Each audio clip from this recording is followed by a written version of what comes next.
De los 600,000 millones de pesos en que aumentó el presupuesto federal entre 2012 y 2015, 193,000 millones se destinaron a subsidios y transferencias.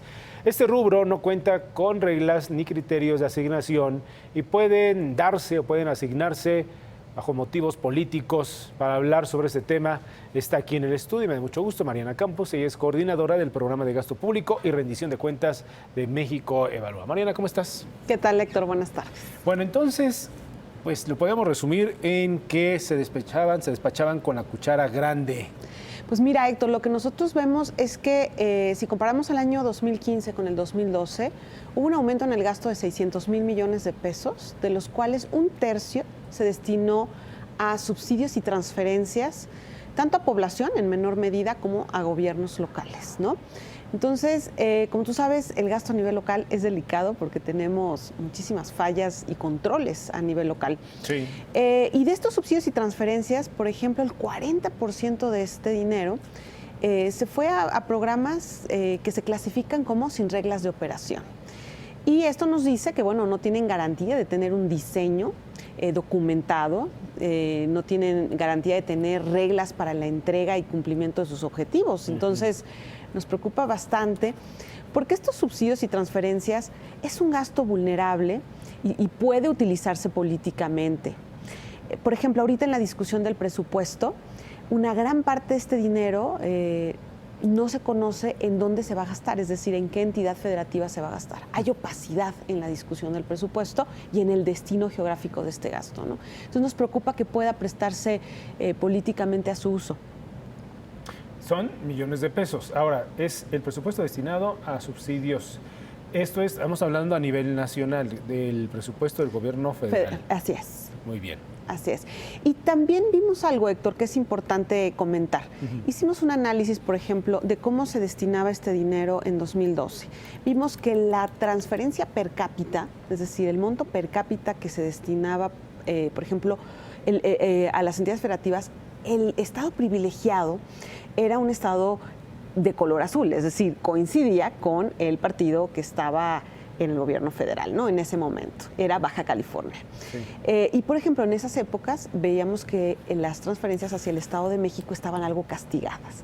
Pero si te vas al 2015 y haces un análisis para ver qué pasó en ese año, sí, vemos que entonces Baja California, que sigue siendo un estado azul, bajó varios lugares por el monto de la transferencia per cápita que se destina por ahí, y el Estado de México subió como 13 lugares. Ándale. Entonces ahí vemos que parece que hay como... Pareciera, ¿verdad? Pareciera que hay, digo, es un análisis todavía muy preliminar, pero por lo menos nos está diciendo este análisis que el gasto quizás no se está destinando a partir de diagnósticos, de necesidades, sino que, ¿no? Porque si se destinara a partir de diagnósticos, pues no sería tan fácil su movimiento, ¿no? Si obedecemos realmente a que fuera un gasto que va a atender realmente problemas. Oye, Mariana, entonces con eso lo que me estás diciendo, ¿le daría algo o mucho la razón al jefe de gobierno Mancera, que se está queje de que le recortaron los recursos para el próximo año y está queje de que esos recursos están siendo favorecidos o están dirigiéndose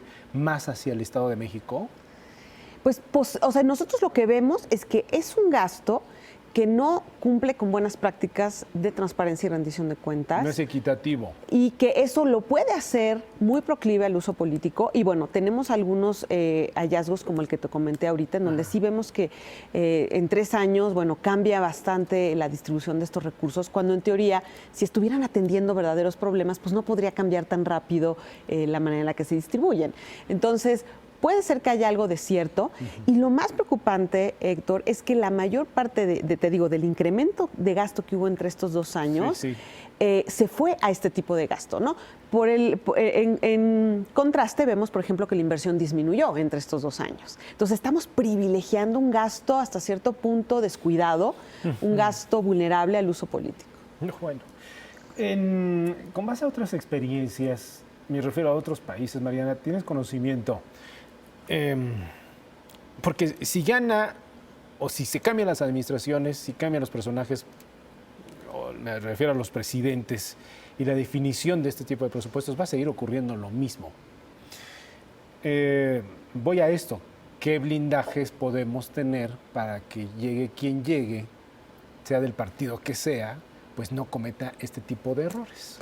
Exacto. Bueno, en primer lugar hay que decir, esta es una tentación, estas tentaciones políticas están en todos los países del mundo, por lo cual existen buenas prácticas al respecto. Número uno, no debemos permitir que existan subsidios o que se entreguen subsidios o transferencias sin que haya reglas de operación del programa, ¿no?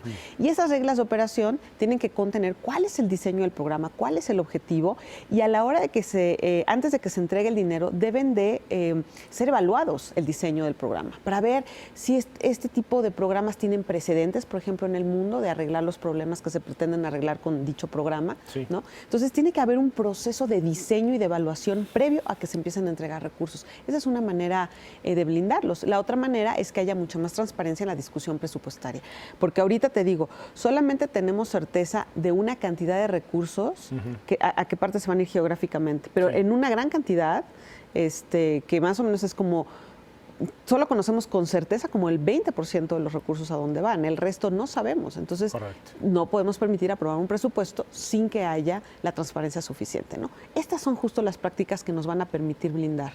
Y, por supuesto, las prácticas de auditoría, ¿no?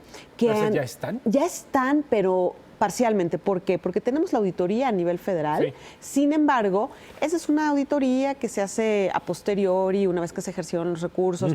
Tenemos que pensar también en los controles internos que hay en las dependencias estatales, por ejemplo, ¿no? Que estén monitoreando, y esto es lo que hace mucha falta. ¿Y a quién le toca? Pues le toca a los estados, pero tampoco podemos decir que la federación no tiene ninguna responsabilidad. ¿Por qué? Porque si tú te das cuenta que no hay un control estatal, pues tienes que promoverlo. Tienes que decir, oye, en función de que mejores tus controles, te incremento el gasto.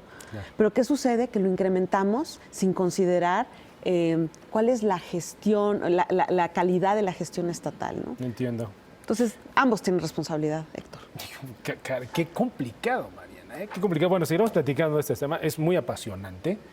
Desde los niveles de la responsabilidad, los recursos, los mecanismos, los candados.